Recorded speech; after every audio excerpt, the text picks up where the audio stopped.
तहलका live TV आपकी आवाज। आइए रुक करते हैं आज की बड़ी खबर पर। आगरा छावनी परिषद के अधिकारियों के द्वारा सुल्तानपुरा बाजार से हमारी ठेलों को हटवाने के लिए धमकाया जाता है, डराया जाता है कि अगर आप लोग अपनी ठेल बाजार से नहीं हटाएंगे तो आपका माल हम भर कर ले जाएंगे। अधिकारियों द्वारा हमें नवीन स्थल पर स्थानांतरण किया गया है, लेकिन वहां पर दुकानदारी न होने के कारण फल विक्रेताओं को बड़ा नुकसान हो रहा है। फल की बिक्री नहीं हो रही है, जिससे फल विक्रेताओं को आर्थिक तंगी का सामना करना पड़ रहा है, क्योंकि वहां पर ग्राहक नहीं पहुंचता है। फल विक्रेता का कहना है कि हमारी आमदनी लगभग 250 से 500 रुपए होती है, जिससे हमारे परिवार का पालन पोषण होता है। लगभग 7 दिन से लगातार हम लोग परेशान हैं और हमारा व्यापार बंद पड़ा है, जिसके कारण हमारे परिवार को कुछ दिक्कतों का सामना करना पड़ रहा है। इस समस्या की आवाज़ उठाने के लिए बशीर उल हक रॉकी और फल विक्रेताओं के साथ छावनी परिषद ऑफिस जाकर अधिकारी उनकी समस्या को लेकर अवगत कराया।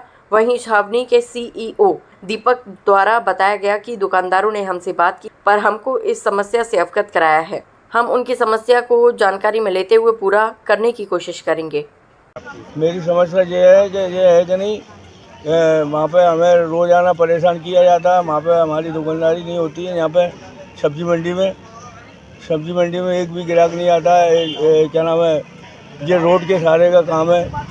कोई रिश्तेदारी में जा रहा है, चलो भाई 1 किलो केले ही ले जाएं, तो वहाँ पे कोई सब्जी मंडी में जाता नहीं है ग्राहक, है कि नहीं। इधर सदर की तरफ चला जाता है या कैंट चला जाता है, कैंट से ले लेता है। यहाँ कोई आता नहीं है सब्जी मंडी में। आप लोग क्या चाहते हैं? हम तो चाहते हैं कि स्कूल का ये डंडा है, ये पीछे हटके नहीं है, हमारा उधर लग जाए दुकान। अधिकारी आए थे उस दिन, क्या अधिकारी तो बोलने नहीं देते हैं, इतना जोर से बोलते हैं, हमें बोलने ही नहीं देते, बोलने का अवसर नहीं देते हैं। ऐसे जोर से बोलते हैं, वहाँ से ला के दें, ये करें तुम्हारे पास से हम ग्राहक तुम्हारे घर से ला के दें, बुला के लाएं ग्राहकों को। ऐसे बोलते हैं, बदतमीजी वगैरह भी करते हैं। यही बोलते हैं, बस यहाँ से ले जाओ। अब इधर आ गए तो इधर दुकानदारी नहीं होती है। सर मेरे जब से वहाँ से ठेल उठाई गई है नहीं, तो ना तो मेरे बच्चे हैं ना मेरा पति है। बच्चे तो विकलांग है, दोनों हैं, आंखों से दोनों विकलांग बच्चे हैं। मेरे दिल्ली हॉस्पिटल में रहते हैं विकलांग हॉस्टल में, और मेरा पति है नहीं, पति भी मर गया, वो भी विकलांग था। मैं अकेली कमाने वाली हूँ ना, मेरे पास अब मैं कुछ थोड़ा बहुत कमाती हूँ। जब से जहाँ पे आई है, जब से कम नहीं, मेरे ऊपर 20,000 रुपये का कर्जा हो गया। अब मंडी वाले तो हमसे मांगते हैं सर, अब जब हम कमाएंगे नहीं, बच्चों को खिलाएंगे नहीं, तो क्या करें बताओ, कहाँ से लाएं। हर दूसरे दिन मुझे कम से कम नहीं तो 5 किलो 10 किलो मुझे केले फेंकने पड़ते हैं। पपीता मेरे 10 किलो पर सारे पपीते सड़ गए, 5-6 किलो मेरे अनार सड़ गए और सेब सड़ गए। ये सर मैं अब जब हम उनसे कहते हैं कि हमारे यहाँ वो नहीं चल रही है दुकानदारी, तो कहते हैं कि हम लाएं ढूंढ के नहीं है दुकानदार। जो मतलब अधिकारी आते हैं कंटोनमेंट बोर्ड के, तो और हमसे ऐसे अकड़ के बात करते हैं, चिल्ला के नहीं, हमें दबा देते हैं हमेशा, और कहते हैं तुम्हें नंबर से वो दिया गया नंबर, तो हमें ना कोई नंबर दिया गया ना कुछ भी। हमारा नंबर हमें यहाँ घूस दिया लाके, नहीं पेड़ के नीचे कौन आएगा बताओ, पहले कोई नहीं आता है। आएंगे ग्राहक उधर को उधर ही निकले चले जाते हैं। हमें इतनी प्रॉब्लम हो रही है कि हम बच्चों को हम मतलब क्या खिला के, बच्चों हमारे 2 बेटियां उनको झेड़ दे दें, क्या करें बताओ पहले। कहाँ से लाएं हम खवाने के लिए? किराए के मकान में रहते हैं, हम इतना नहीं कमा पा रहे हैं, जो कि 20 रुपए की सब्जी अगर 100 रुपये कमा लें तो 50 रुपये की सब्जी होगी, 10-20 रुपये का दूध हो गया, हमारे पास क्या बचेगा बताओ। आटा दाल के काजे कहाँ से लाएं हम, किससे मांगे? ये हमें कंटोनमेंट बोर्ड वाले तो नहीं देंगे। हमसे रोजाना आके 40 रुपये की रसीद तो काट लेते हैं आके, नहीं है। पर हम जो कहते हैं कि हमारे मतलब दुकानदारी नहीं हो रही, जो कह रहे अरे तुम्हारी तो नहीं होगी तो हम क्या अपने घर से लाएगा, ग्राहक ने पकड़ के लेके आए। हम ये चाहते हैं कि सर हमें ऐसी जगह दी जाए जहाँ पे हमारी दुकानदारी चले, हम अपने बच्चों को पाल लें। मेरी बेटियां हाथ पसारे बैठी हैं, दोनों लड़कियां मेरी शादी के लिए। पहले आपकी ठेल कहाँ लगती थी? पहले वहाँ चौराहे पे लगती थी। हाँ, वहाँ पे ठीक चलती थी, मतलब चलती थी, दाल रोटी तो चल रही थी अपनी। आप चाहते हो दोबारा जो हमें मतलब ऐसी जगह दे दो जैसे जो हमें ये रोड के सहारे हमें रोड पर मन दो। हम यूँ नहीं करेंगे रोड पर, रोड से हमारी कम से कम नहीं तो 25-30 फुट दूर थी वहाँ से, अभी वहाँ से हमको यहाँ ला के डाल दिया है। हम सब लोगों को इतनी परेशानी हो रही है, हम क्या बता दें, हम कुछ कह नहीं सकते। हमें रोना आता है अंदर से, हमारी आत्मा बहुत।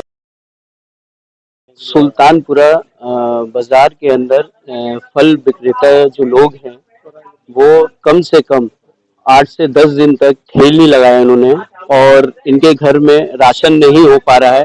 400-500 रुपए पर डे कमाते हैं ये, और ये 7 से 8 दिन हो गए अभी तक इन लोगों ने ठेल नहीं लगाया।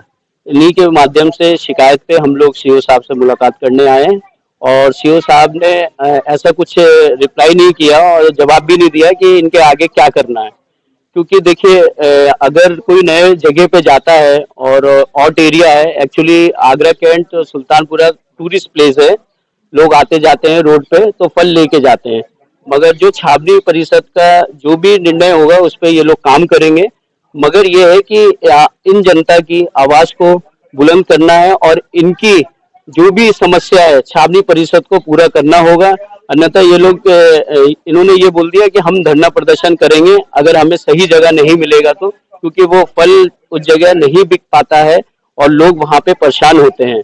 मैं यही बस चाहना चाहता हूँ छावनी परिषद से कि इन गरीबों के लिए कुछ सोचा जाए और ये लोग पालन पोषण करते हैं मेहनत करके रात दिन और सुबह से ठेल धूप में खड़े रहते हैं। इनके लिए कुछ अच्छा सोचा जाए और इनको सही जगह दिया जाए। जय हिंद जय भारत। अभी जो है सुल्तानपुरा में जो हमारे वार्ड्स हैं वहाँ पे ना काफ़ी सारे लोग रेहड़ी पटरी जो है ना सड़क पे लगाते थे, जिससे कि क्या है यातायात में काफ़ी व्यवधान उत्पन्न होता था और आने जाने में प्रॉब्लम होती थी। तो उसके बारे में बहुत शिकायतें हमें पब्लिक द्वारा भी दी जा रही थी और जो वहाँ के जो लोकल हमारे पुराने मेंबर्स हैं, पार्षद हैं, उनके द्वारा भी दी जा रही थी कि और उसी सुल्तानपुरा एरिया में हमारी एक जो है लोकेशन खाली पड़ी हुई थी। तो हमने उस लोकेशन को डेवलप करा के कोशिश ये की गई थी कि जिससे कि इन लोगों को एक जगह मिल जाए, कि एक व्यवस्थित मार्केट उनको मिल जाए, जिससे कि वो लोग सड़क से उठ के उस जगह पे आ जाए। तो उसमें तकरीबन जो मेरी जानकारी में तकरीबन 50-60 तकरीबन ठेल लगती थी। तो हमने सभी को वहाँ पे जो है ज़मीन जो है सभी को अलॉट कर दी है कि भाई आप आए और अपना यहाँ पे अपना कार्य करें। लेकिन अब उसमें एक सामान्य प्रक्रिया है कि भाई इतनी सारी लोग अगर 60-70 लोग एक जगह काम करेंगे तो किसी को लगेगा कि उसको जो लोकेशन मिली है वो अच्छी नहीं है, किसी को लगेगा खराब है।